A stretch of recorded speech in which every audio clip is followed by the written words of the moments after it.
فقلت أرد لك هذا الشيء. الله يحفظك. شخصي؟ لا، هذه 100,000 ريال. هذا يكون كاميرا خفية ولا؟ لا مش كاميرا خفية.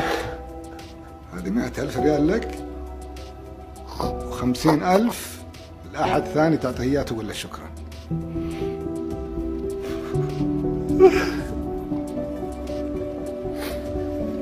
أنت تستاهل، هذا جهدك. هذه من هيئة الإذاعة والتلفزيون برنامج شكرا مليون، لأنك تستاهل، لأنك معطاء، لأنك نبيل.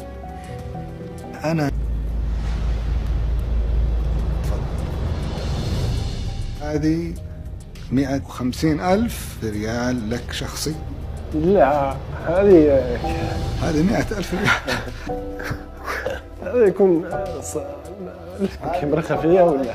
لا مش كاميرا خفية. هذه 100,000 ريال لك، و50,000 لأحد ثاني تعطيه إياه تقول له شكرا. اليوم نهار جديد، فكرت مين الشخص اللي يستاهل انه يحصل على 50,000 ريال سعودي. الشخص هذا هو الأستاذة فهدة الهنيدي. اتصلوا فيها الأخوة في الإعداد إنه معها لقاء صحفي. معكم أخصائية اجتماعية فهدة الهنيدي. ما هو دور المؤسسات الاجتماعية في مساعدة الأسر المتفككة؟ دورها بناء طبعا في الإمكانيات المتاحة للوزارات، سواء وزارة التعليم، وزارة التنمية الاجتماعية وغيرها في تنمية المجتمع. السلام عليكم. وعليكم السلام. المعذرة أستاذة فهدة، معذرة من الزملاء قاطعتكم.